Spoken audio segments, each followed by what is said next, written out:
것은 우리에게 주어진 본문의 전후 문맥을 잘 살펴보는 것입니다.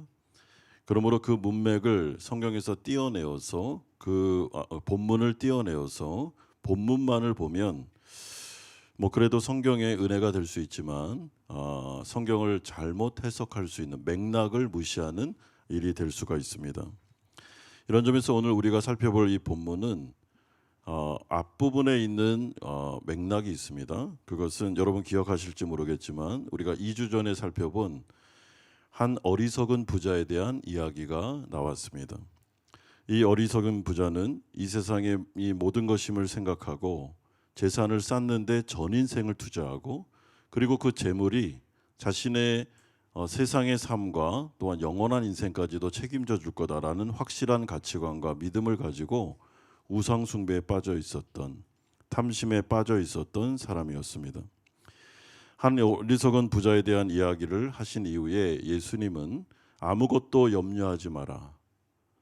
그러니까 이 세상 가운데 하나님이 아닌 것에 집중하지 말고 오히려 하나님의 나라와 그의 의를 위해서 우리에게 주어진 모든 소유를 청지기적인 마음으로 그것을 가지고 구제하고 그것을 보물을 하늘에 쌓아두어라 라고 말하면서 그것이 바로 지혜로운 인생임을 우리에게 알려주고 있습니다.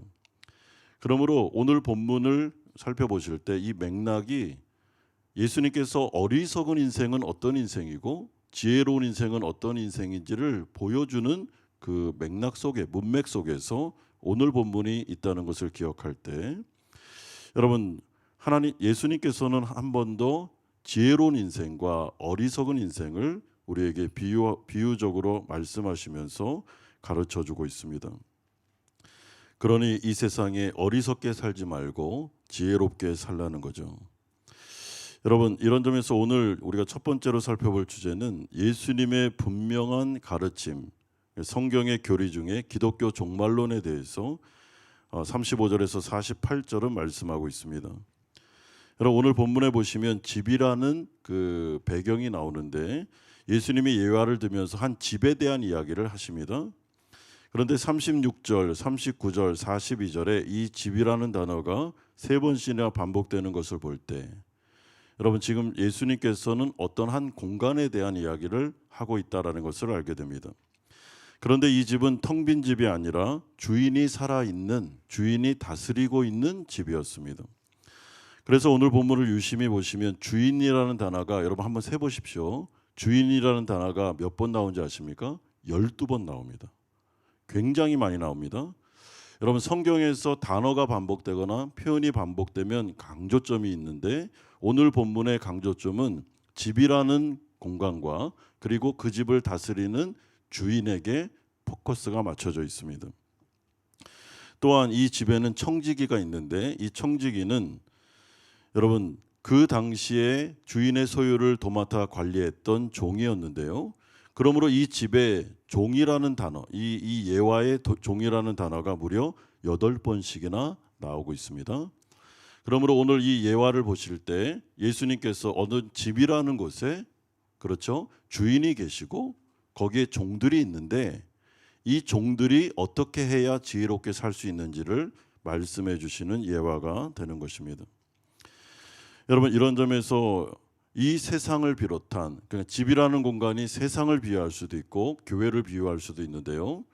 이 세상과 교회에는 분명히 주인이 계시다라는 것을 여러분 기억해야 되고 이것이 바로 기독교 세계관입니다. 세상 사람들 가운데 어떤 사람들은 이 세상은 주인도 없고 하나님도 없다.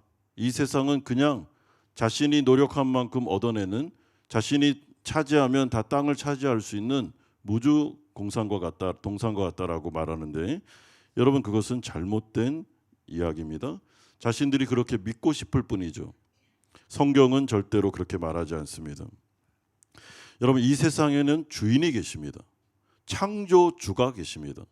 이 세상은 우연히 생겨난 게 아닙니다. 분명히 하나님께서 말씀으로 세상을 창조하셨고 창조의 주인이 계시며 그분은 살아계십니다.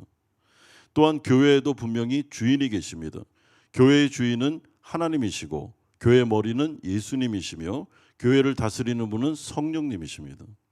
인간이 교회 주인이 아닙니다. 여러분, 이것이 바로 성경에서 계속해서 들려주고 있는 세계관, 어떻게 틀림없는 하나님의 말씀이 되는 것입니다. 또한 오늘 본문에는 두 번째 성경적인 세계관이 나오는데, 그것은 예수님께서 계속해서 이 주인이 혼인잔치에 참여하느라 잠시 집을 떠났다가 다시 돌아올 것임을 반복해서 말씀하고 계시다는 거예요. 그러니까 이 주인이 잠시 집을 떠났습니다. 그런데 그 주인은 반드시 올 겁니다. 그런데 다시 오시는데 언제 오시는지는 모릅니다. 여러분, 이것은 기독교 종말론을 말하는 것입니다. 그러므로 36절에는 돌아오다, 38절에도 이르러서, 39절에도 이를 줄, 40절에도 인자가 오리라, 43절에도 이를 때에, 45절에도 더디어 오리라, 46절에도 이르러라는 말들이 7번이나 반복돼서 옵니다. 여러분, 그러므로 기독교 종말론은 우리 가운데 말씀하는데, 예수님은 반드시 재림하신다, 예수님은 다시 이곳을 찾아오실 거다라는 말씀을 우리 가운데 반복해서 들려주고 있습니다. 인자가 다시 오리라. 여러분, 이것은 예수님의 말씀이기 때문에 반드시 속히 이 일이 이루어지게 됩니다. 그러므로 여러분, 이러한 세계관을 가지고, 이러한 안경을 가지고 이 세상을 돌아보고 우리의 인생을 돌아볼 때, 여러분, 우리가 꼭 기억해야 되는 것은 이 세상이 전부가 아닙니다. 여러분, 지금은 언제든지 예수님께서 재림할 수 있는 말세입니다. 마치 축구 경기를 하면 이제 전후반이 다 끝나고 이제 마지막 인저리 타임에 심판이 휘슬만 불면 딱 끝나는 것처럼 지금 그런 때라는 거예요. 그러니까 하나님께서 휘슬만 딱 불면, 천군 천사의 나팔 소리만 들리면 예수님이 바로 재림하시고 이 세상은 끝나는 것입니다. 그리고 이 세상 예수님이 재림하시면 그때는 심판이 주어지게 되는데, 영원한 심판, 돌이킬 수 없는, 이제는 후회해도 늦는 최종적인 심판이 오게 됩니다. 이것이 바로 기독교적인 종말론입니다. 그러므로 세상 사람들이 말하는 것처럼, 또한 타종교가 주장하는 것처럼 이 세상은 결코 윤회를 한다든지, 또한 부활도 없고 다시 사는 것도 없는 이 세상이 전부인 것은 잘못된 것입니다. 여러분, 아무것도 모르는 끝도 없는 미지의 세계로 우리는 들어가지 않습니다. 예수님은 오시고 그분을 맞이하게 되며 최종적인 심판 아래 한 부류는 천국으로, 한 부류는 지옥으로 가게 된다. 이것이 바로 성경이 일관적으로 말하고 있는 세계관, 기독교적인 종말론이 되는 것입니다. 그러므로 이런 세계관을 가지고 여러분, 우리의 인생을 재조정하는 것이 지혜로운 인생이라는 거예요. 이 말씀을 들었음에도 불구하고 여전히 어리석은 부자처럼 재물에 몰입하면서 세상이 전부인 것처럼 살아가면서, 그리고 그 재물을 의지하고 탐심에, 우상숭배에 빠져 살아가는 자는 어리석은 자라는 거예요. 반드시 최종적인 심판을 받게 된다는 것입니다. 그러므로 아무것도 염려하지 말고 모든 일에 기도와 간구로 주님을 의지함으로, 이 땅 가운데 있는 의지할 분은 하나님밖에 없음을 믿고 예수 그리스도를 의지해서 이 세상을 살아갈 때, 그의 나라와 그의 의를 위하여 투자하며 살아갈 때 그 사람은 영원한 생명으로 들어가게 될 거다라는 아주 구체적인 말씀을 하고 있는 것이죠. 여러분, 그러므로 이러한 종말론에 대해서 우리가 들었을 때, 여러분, 제가 좀 이대지, 이제 지혜로운 인생이 뭔지를 예수님 본격적으로 말씀하시는데, 그거와 대비해서 극단적인 잘못된 종말론이 뭔지를 좀 설명을 드리려고 합니다. 여러분, 1990년대 초에 혹시 다미선교회라고 기억하시는 분이 계실 줄 압니다. 제가 8살 때 저도 그 실황을 봤습니다. 실제로 그 다미선교회를 이끌었던 이장님이라는 사람이 있는데, 이 사람이 어떤 주장을 했냐면 1992년 10월 28일 24시 자정에 예수님이 공중에 재림하시는데, 이때 선택받은 성도들은 하늘로 들림을 받는 휴거가 일어나게 된다라고 주장을 했고, 여러분, 이걸 믿는 다미선교회 신자들이 이것을 굳게 믿는 바람에, 여러분, 굉장히 낭패를 당하는 일이 벌어지게 되었습니다. 그래서 1992년 10월 28일 자정에 여러분 기억하신 분 계실 텐데요.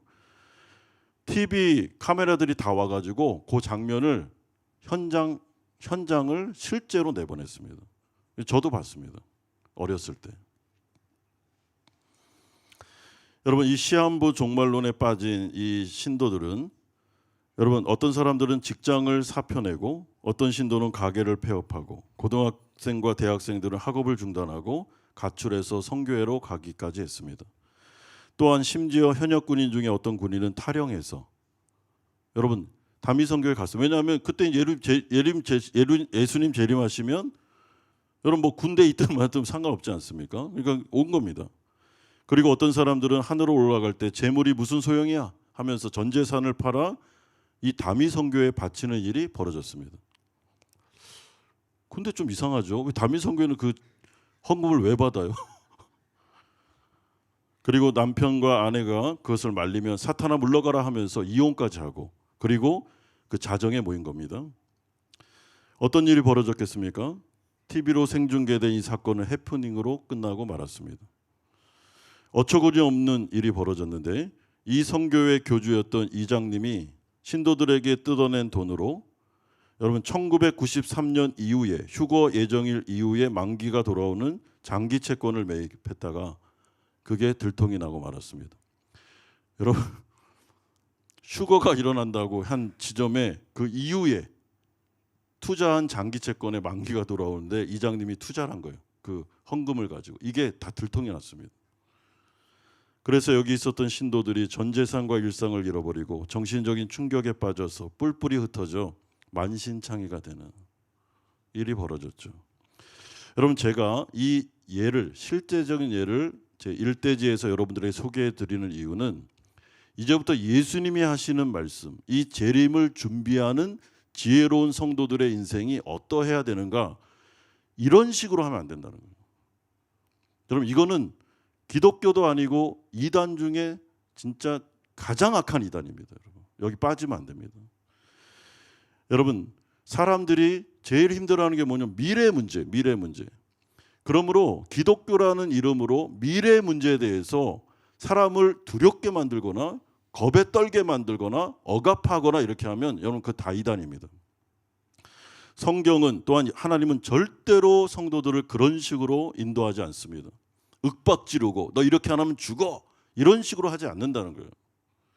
왜냐하면 두려움을 주면 사람은 위축되고 그러면 그냥 끌려갈 수밖에 없는 거예요. 여러분 그래서 우리 청소년들 나중에 한국에 가서 이제 대학에 다닐 때 두 가지를 조심해야 돼요. 하나는 대학교에 가서 너무 지나치게 잘해준다 나에게 막 와가지고 막 웃으면서 너무 잘생겼어요 오빠 막 이렇게 하면서 너무 잘해주면 그건 아닙니다. 나 얘기해줘야 됩니다. 난 그 정도로 잘생기지 않았고 그렇게 나를 유혹하지 말라고 분명히 얘기해줘야 돼요. 여러분 그건 아닙니다. 그리고 이상하게 우연히 겹쳐서 나를 여러 번 그 사람이 만납니다. 그러면서 하는 말이 오늘 또 여기 오셨네요. 그때 딱 알아봐야 됩니다. 당신 여기 왜 왔어? 물어봐야 돼요. 여러분 또 다른 극단이 무엇인가 하면 조심하셔야 되는데 두려움을 조장할 때 막 미래에 대해서 마치 자기가 뭐 독심술을 가진 것처럼 내가 네 마음을 보고 있고 막 미래가 어떻게 돼 이러면 다 아닙니다. 여러분. 그거는 예수님 외에는 우리의 마음을 보시는 분이 없습니다. 여러분 제가 실제로 독심술을 한다는 목사님을 만난 적이 있습니다. 그분하고 차를 타고 가고 있는데 제가 운전하고 옆에 앉아 계셨어요. 근데 그분이 저한테 하는 말이 본인은 마음을 읽는데요. 이게 얼마나 무서운지. 왜냐하면 제 마음을 읽고 있을 거 아니에요 지금. 섬뜩하더라고요. 알고 보니까 다 이런 말 쓰면 안 되는데 다 뻥입니다. 아니에요. 다 잘못된 겁니다.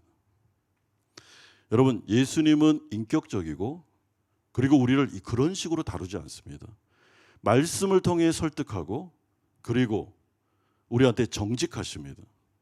여러분 막 알람망고 끼고 뭐 그러면서 막 제발 와주고 막 너 너무 잘생겨 그렇게 안 합니다. 너 좀 못생겼지만 그래도 난 널 사랑해. 이런 식으로 말씀하시죠. 자, 두 번째는 그렇다면 예수님께서 말씀하시는 지혜로운 인생은 무엇인가? 예수님의 재림을 깨어서 준비하라라는 말씀이 35절에서 45절까지에 나오고 있습니다. 여러분, 인자의 재림을 깨어서 준비하라라는 이 명령은 마치 집주인이 밤늦게 오듯 아니면 새벽녘에 혼인잔치에서 돌아왔음에도 불구하고 주인이 오면 문을 열어주기 위해 허리를 졸라매고, 여러분 이 당시에 유대인들은 이렇게 통으로 마치 그 치마처럼 원피스처럼 통으로 된 옷을 입었기 때문에 일을 할 때는 종들이 허리에 이렇게 띠를 띠고 이렇게 묶었습니다. 그러니까 지금 잠을 자는 게 아니라 휴식에 취해 있는 것이 아니라 일하고 있는 사람처럼 등불을 켜고 자거나 앉지도 말고 서서 주님을 기다리는 종처럼 주님 오실 날을 집중하면서 인생을 살라라는 것이 바로 예수님의 명령이고 재림을 기다리는 사람들의 해야 될 일이라는 거예요. 여러분, 그러니까 깨어 있으라는 거예요. 그리고 집중하라는 거죠. 예수님의 재림에 대해서. 그런데 이러한 예수님의 권면은 사실 종의 행동에 초점이 맞춰져 있다기보다는, 그것도 맞지만 더 중요한 초점은 종의 마음에 있습니다. 여러분, 마음에. 왜냐하면 이 종은 주인을 너무나도 사랑하고 존경하는 나머지 그가 오실 시간만을 기다리는 사람과 같기 때문에 그렇습니다. 그러므로 주인이 속히 집으로 돌아오시기를 간절히 바라는 마음이 있는 겁니다. 주여 어서 오시옵소서. 주님의 재림을 바라는 거죠. 주님 제발 빨리 오십시오. 이런 것입니다. 여러분, 이런 점에서 예수님은 45절을 통해 악한 종의 마음을 공개하시는데, 여러분 악한 종은 이렇습니다. 마음에 생각하기를 주인이 더디 오리라 하여라고 말하고 있습니다. 여기서 더디 오리라라는 이 말은 주인이 더디 올 거야 라고 해석할 수도 있지만, 더 정확히 말하면 주님이 더디 왔으면 좋겠어, 또는 아예 주인이 안 왔으면 좋겠어 라는 것으로 해석하는 것이 더 정확합니다. 그러므로 이 악한 종의 마음의 상태는 주인을 존경하지도 않고 사랑하지도 않기 때문에 마치 자신이 집주인인 것처럼 악하게 행동하는 배은망덕한 종이라는 거예요. 그러므로 예수님의 비유로 설명하면 어리석은 부자와 같습니다. 여러분, 예수님이 오실 날을 기다리지 않습니다. 기다릴 필요도 없습니다. 하나님을 사랑하지 않아요. 예수님을 사랑하지 않습니다. 이 세상이 전부입니다. 여기에서 잘 먹고 잘 살고 그리고 쾌락을 누리는 게 전부예요. 어리석은 부자처럼. 그 사람의 세계관, 가치관은 예수님의 재림이 없어요. 재림은 있어도 되고 없어도 돼요. 아무 상관없어요. 관심이 없으니까. 여러분, 하나님의 나라에 대해서 관심이 없어요. 모든 생각이 다 이 세상입니다. 여기에서 어떻게 돈을 벌지, 어떻게 잘 살지, 그렇게 해서 어떻게 내가 안전한 삶을, 행복한 인생을 살아가지, 그의 세계관은 이 세상이 전부라는 거예요. 그래서 그의 마음속에는 예수님 오십니다, 예수님 재림하십니다, 귀뚱으로도 듣지 않습니다. 관심도 없습니다. 그리고 안 왔으면 좋겠어요. 왜? 이 세상의 주인이 나니까. 안 왔으면 좋겠다는 거예요. 어리석죠.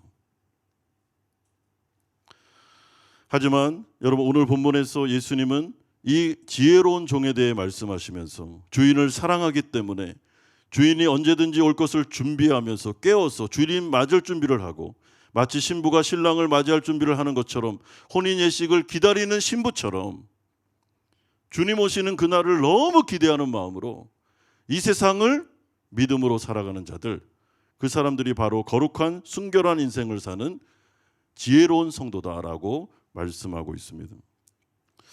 여러분, 여기 앉아 계신 우리 그 여자 성도님들 가운데 결혼식 전날 어떻게 잠이 오던가요? 어떠셨습니까? 여러분, 잠을 잘 주무셨습니까? 예, 목사님, 저는요, 그냥 꿈만 같이 잤는데 그럴 수가 없어요. 여러분, 신부는 결혼식 전날 잠이 안 와야 됩니다. 그리고 새벽 4시부터 일어나 신부 화장을 해야죠. 여러분, 신부 화장을 하고 딱 나오면 신랑이 깜짝 놀랍니다. 많이 바뀌어 있거든요. 예. 그 정도로 신부 화장을 해야 됩니다. 여러분, 제 아내도 많이 바뀌어 있더라고요. 제가 이 깜짝 놀란 게 이제 신혼여행을 갔는데 여러분 이 머리에 그 핀 있잖아요. 이 까만 핀을 빼는데 한 100개는 뺀 것 같아요. 어마어마합니다. 그거를 여러분 한두 시간에 할 수 있겠습니까? 그 신부 단장을. 여러분 다음 날이 혼인잔치예요. 결혼식입니다. 내가 거기에 주인공이에요. 신부. 여러분 결혼식의 주인공은 신부잖아요. 신랑이 아닙니다. 신부가 주인이에요. 그 결혼식을 앞두고 잠이 올 수 있겠냐는 거예요. 신랑을 맞이할 마음과 또 내가 거기에 등장해야 되는 그 설렘으로 인해서 준비하고 기다리고 그렇게 하는 거죠. 여러분 그 사람이 바로 지혜로운 사람입니다. 그런데 오늘 본문에는 두 번째 지혜로운 사람을 이야기하는데 주인에게 충성한 청지기적인 삶을 살아가는 그 집안의 청지기에 대해서 말해주고 있습니다. 여러분 42절에서 44절 보시면 주께서 이르시되 지혜 있고 진실한 청지기가 되어 주인에게 그 집 종들을 맡아 때를 따라 양식을 나눠 줄 자가 누구냐? 주인이 이를 때에 그 종이 그렇게 하는 것을 보면 그 종은 복이 있으리로다. 내가 참으로 너희에게 이르노니 주인이 그 모든 소유를 그에게 맡기리라. 여러분 이 당시에 청지기는 주인의 소유를 맡아서 관리하는 종입니다. 그리고 진실한 청지기다라는 말은 믿음직스럽다, 충성된 자다라는 의미를 가지고 있습니다. 그러므로 여러분 성도에게 있어서 우리가 가지고 있는 생각은 우리에게 주어진 모든 소유는 누구 겁니까? 하나님 거라는, 예수님 거라는 것을 깊이 인식하고 있어야 됩니다. 이게 청지기적인 삶이죠. 여러분 주일날 다윗 설교를 할 때도 제가 이 청지기적인 삶을 말했고 누가복음을 말씀드릴 때 계속 이것을 강조하고 있습니다. 여러분 우리의 시간, 건강, 우리가 가진 재산, 또 우리가 가지고 있는 재능, 우리의 외모, 이 모든 것은 다 하나님이 주신 겁니다. 하나님이 주신 선물이에요. 그러므로 소유권은 하나님에게 있습니다. 여러분 이 세상에서 중요한 건 소유권이에요. 소유권. 소유권 주장을 하려면 여러분 그 소유권을 가지고 있는 사람이 결제하지 않으면 그걸 쓸 수가 없는 것입니다. 그러므로 청지기라는 이 개념을 통해서 지금 지혜로운 인생을 살기 위해서 첫 번째로 기억해야 되는 것, 우리에게 가진 모든 것은 다 하나님의 것임을 인정하는 것이죠. 이런 관점에서 생각해 보실 때 내가 재산이 많다, 내가 재능이 뛰어나다, 아니면 내가 할 수 있는 일이 많다라는 것이 꼭 이로운 것은 아닙니다. 왜냐하면 오늘 본문에 보시면 많이 가진 자에게는 많은 책임을 묻기 때문에 이롭지 않습니다. 여러분 이 세상의 가치는 많이 가지면 성공한 사람입니다. 재능이 많으면 성공한 사람이에요. 그렇게 봅니다. 그런데 하나님의 나라에서는 많이 가진 자, 시간이 많은 자, 건강한 사람, 재능이 많은 사람에게는 하나님이 많은 걸 요구합니다. 그런데 부자 청년처럼, 어리석은 부자처럼 재물이 엄청나게 많은데 그 소유권이 하나님에게 있는데 그것도 모르고 자기 마음대로 자기만을 위해서 이기적으로 썼다? 그 사람은 굉장히 많이 맞을 거예요. 지옥에 갈 겁니다. 여러분 그런데 이 청지기의 비유에서 초점이 어디에 맞춰져 있는가? 주인이 오는 그 당일까지 이 청지기는 뭘 하고 있습니까? 집안에서 주인이 맡겨진 소유를 가지고 거기에 있는 다른 종들을 먹이고 입히는 일을 충성스럽게 하는 거예요. 다미 선교회처럼 모든 걸 다 팔아버리고 직장도 그만두고 어디 한 곳에 모여서 하늘만 바라보는, 이거는 기독교적인 종말론이 아닙니다. 여러분 기독교적인 영성은 거기에 있지 않습니다. 기독교적인 영성은 예수님의 재림을 믿습니다. 우리 안에 있는 모든 소유가 하나님의 것임을 믿어요. 그러므로 예수님이 오실 날을 준비하면서 우리가 어떻게 살 것인가, 우리에게 주어진 맡겨주신 그 소유를 가지고 우리가 집안 사람들을 어떻게 먹일 거냐, 이들을 어떻게 배불릴 거냐, 충성스럽게 이것을 어떻게 관리할 거냐에 따라서 여러분 그 종의 칭찬과 아니면 멸망이 드러나게 되는 것입니다. 그러므로 중요한 것은 우리가 현재 있는 이 위치에서, 지금 있는 그 부르심의 자리에서 우리에게 맡겨진 일을 어떻게 충성스럽게 할 거냐에 따라 지혜로우냐 어리석은 자가 판가름 나게 되는 것입니다. 여러분, 이런 점에서 교회 안에서, 또한 가정 안에서, 우리가 맡겨진 직장과 사업장 안에서, 우리에게 주어진 사회 안에서, 우리 학생들은 학교 안에서 여러분들이 만나는 사람들에 대하여 어떤 태도를 가지고 여러분들의 소유를 가지고 어떻게 허비하는 인생을 살고 있는지를 들여다봐야 된다는 거예요. 주목해야 된다는 것입니다. 그러므로 기독교 영성은 절대로 일상을 떠나지 않습니다. 일상을 중요하게 여깁니다, 여러분. 여기가 우리의 선교지입니다. 여러분, 전임 선교사도 있고 전임 목회자도 있지만 모든 평신도 분들도 다 선교사입니다. 여러분들에게 부르심 받은 그곳이 선교지입니다. 그러므로 우리에게 한마음교회로 보내셨습니까? 여기 한마음교회 오셔서 여러분들이 가진 시간과 달란트와 재물과 여러분들이 가지신 그 재능을 가지고 여러분 이 교회 안에서 여기에 모이고 있는 우리가 도와줘야 되는 영혼들에게 여러분 정말 충성스럽고 신실한 청지기처럼 여러분들이 가진 것을 가지고 그들을 먹이고 살리고 입히고 영혼을 구원하며 영혼을 살찌우고 그런 청지기적인 인생을 살아야 된다는 거예요. 여러분, 이런 점에서 우리 교회는 한 성도가 1인 반드시 한 봉사를 하기를 원하고 있습니다. 여러분, 그저 교회 와서 예배만 드리고, 그것도 감사해요. 적응하기까지는 그렇게 하셔야 돼요. 그러나 어느 정도 적응이 되셨으면 여러분 오늘 본문에 적어도 입각해서는 우리에게 맡겨진 시간과 재능과 달란트와 그리고 재정을 가지고 나 자신만을 위해서 쓰는 것이 아니라, 이기적으로 쓰는 것이 아니라 그것을 가지고 다른 영혼을 살리고 그들을 먹이고 입히고 양육하고 하는 자리로 나아가야 그게 바로 지혜로운 인생이다라는 말씀을 주시는 것이죠.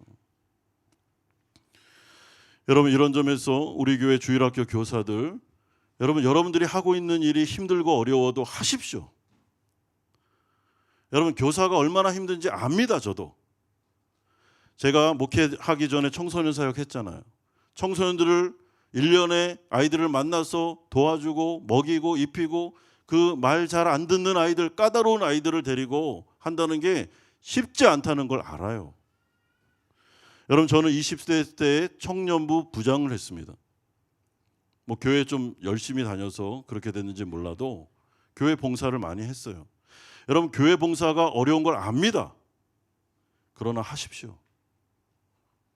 하셔야 됩니다. 여러분, 그냥 교회만 왔다 갔다 그렇게 하지 말고 청직이잖아요. 우리는 우리에게 맡겨진 걸 가지고 다른 영혼을 먹이고 입히는 거예요.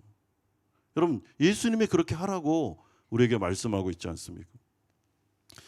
여러분, 가정 안에서 내가 엄마로서 아빠로서 우리 자녀들 그리고 가정에 있는 나의 식구들을 위하여 기도하셔야 됩니다. 그들의 영적인 복을 위해서 끊임없이 기도하셔야 돼요. 그리고 그들을 사랑으로 양육하셔야 됩니다.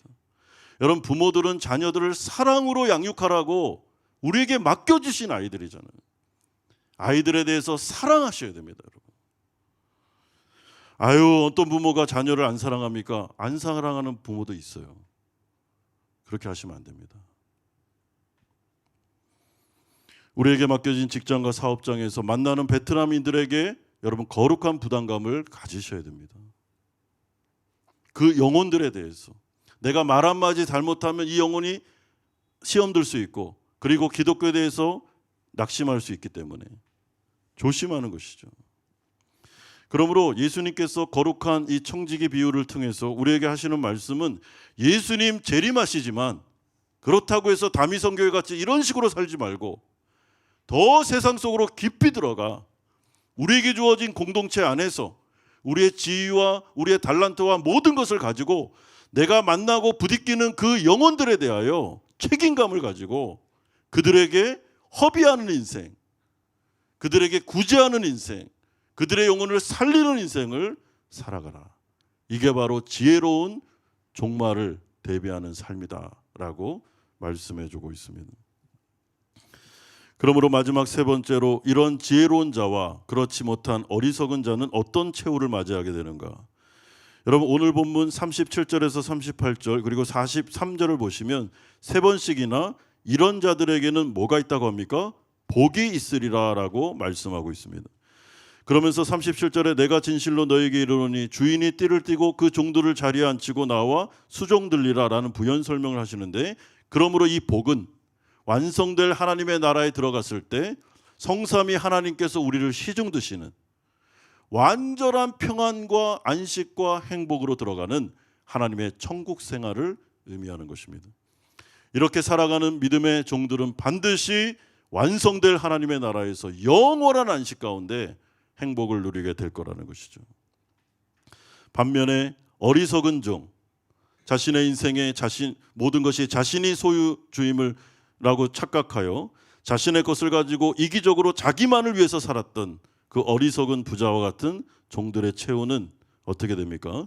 45절에서 48절 보시면 만일 그 종이 마음에 생각하기를 주인이 더디 오리라 하여 남녀 종들을 때리며 먹고 마시고 취하게 되면 생각하지 않은 날 알지 못하는 시각에 그 종의 주인이 이르러 엄히 때리고 신실하지 아니한 자의 받는 벌에 처하리니 주인의 뜻을 알고도 준비하지 아니하고 그 뜻대로 행하지 아니하는 종은 많이 맞을 것이요 알지 못하고 맞을 일을 행한 종은 적게 맞으리라. 왜 이렇게 자꾸만 때린다는 얘기를 할까 이렇게 여러분 생각하실 수 있는데, 이 당시에는 실제로 주인이 종을 때렸습니다.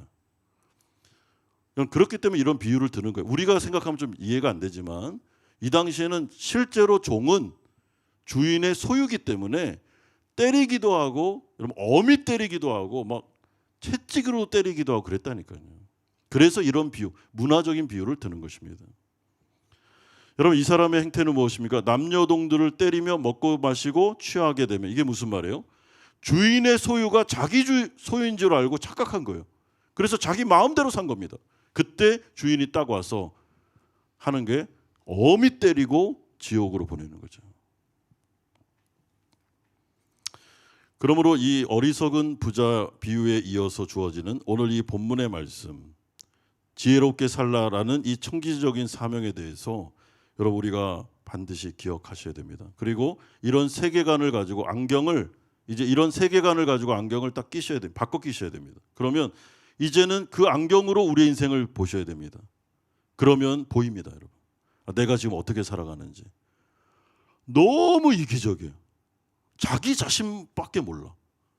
그러면 여러분 오늘 적어도 이 세계관의 말씀에 따르면 이렇게 좀 퀘스천 마크를 해봐야 돼요. 내가 구원받은 게 맞나?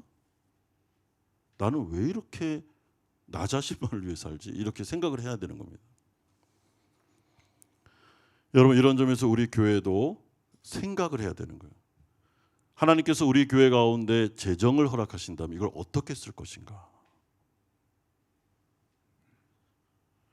구제에 쓰고 열악한 환경에 있는 분들을 위해 쓰는 게 맞지 않는가라는 거룩한 도전이죠.